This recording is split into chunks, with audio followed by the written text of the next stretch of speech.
수분, 아까는 온도를 했고 지금은 수분입니다. 뭐 당연히 뭐 수분 조건에 따라서 달라지겠죠. 뭐 물이 있어야지 광합성을 할 수 있는 거니까요. 그리고 호흡을 하면 물이 또 소모가 되죠. 정치 기준 수분 조건에 따라서 광합성과 호흡량이 어떻게 달라지는지를 이해할 수 있다. 핵심 질문. 뿌리에서 공급하는 물이 줄어들면 왜 나무는 생장이 줄어들까? 물을 쓰니까요, 당연히. 자, 뭐 너무 당연한 이야기인데 뭐 해보죠. 자, 수분이 과다하게 많거나 부족하면 광합성에 큰 영향을 미친다.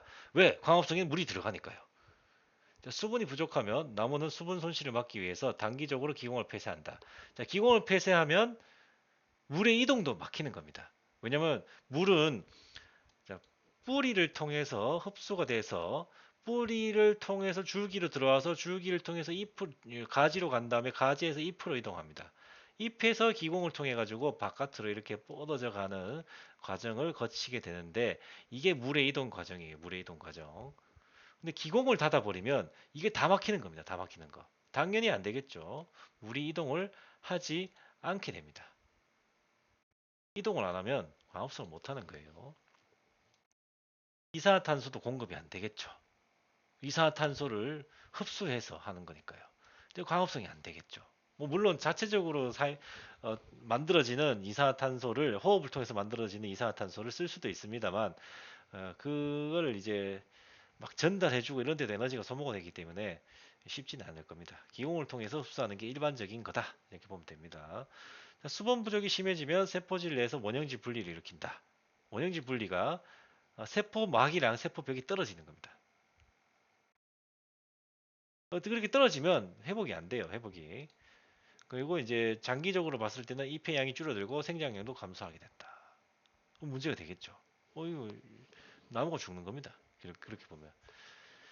가뭄에 노출된 이후에 회복될지의 여부는 나무의 종류, 그리고 얼마나 가뭄이 센가, 가뭄의 기간이 얼마나 긴가, 공기가 얼마나 건조한가 등이 종합적으로 영향을 미치게 됩니다.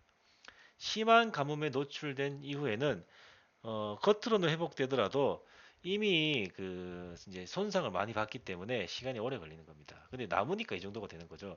사람은 이런 영구적인 손상을 입게 되면 잘 회복을 못 해요. 동물은 그게 잘 안 됩니다. 자, 예전 수준으로 회복할 수도 않을 수도 있다. 이거를 이제 되돌아오지 않는 지점이라고 해요. 영구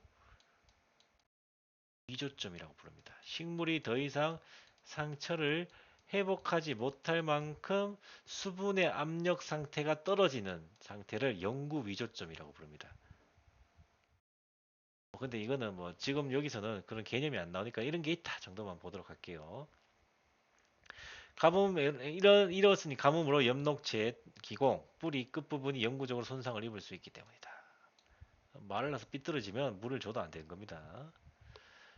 예를 들어 가뭄에 노출된 다음 관수를 했을 때는 회복되는 기간이 소나무는 하루면 되고 카카오는 8일이 소요가 되었다.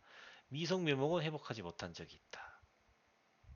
소나무는 하루. 왜냐면 소나무는 뿌리가 깊게 내려가는 애들이거든요. 그러니까 아래쪽에 있는 깊숙한 밑에 있는 애들은 그래도 물을 흡수했을 가능성이 있습니다. 그러니까 하루면 회복을 했는데 카카오는 오래 걸렸죠. 카카오는 아마 천근성일 겁니다. 천근성.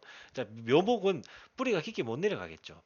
이미 그 가뭄이 왔던 시기에 지상의 상부 부분이 지하의 상부 부분, 그 묘목이 들어가는 그 부분일 건데 거기가 다 말라 있었던 겁니다. 회복이 안 돼 있으니까 돌아오지 못하는 거죠.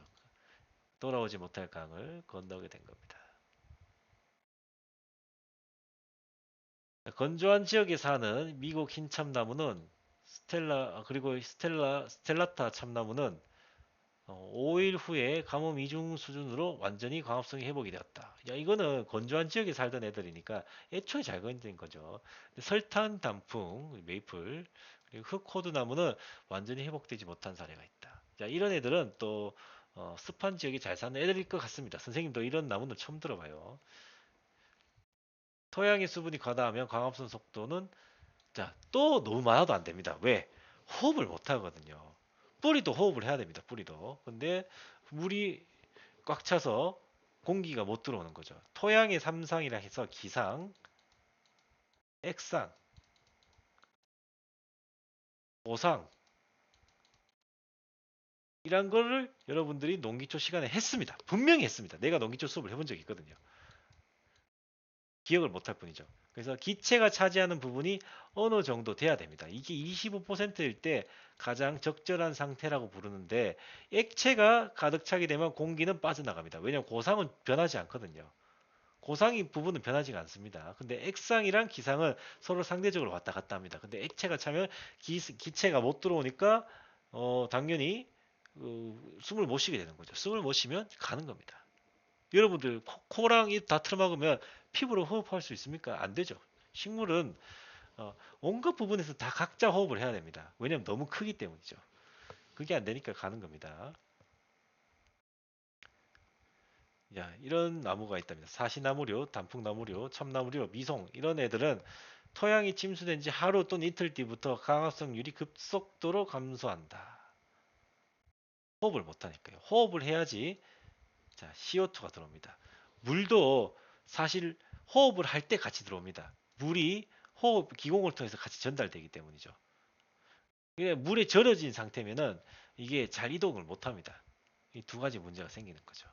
자, 요게 수분의 문제다. 수분은 굉장히 짧습니다. 그래서 여러분들 할 때 다른 단어하고 엮어서 같이 하면 되겠습니다.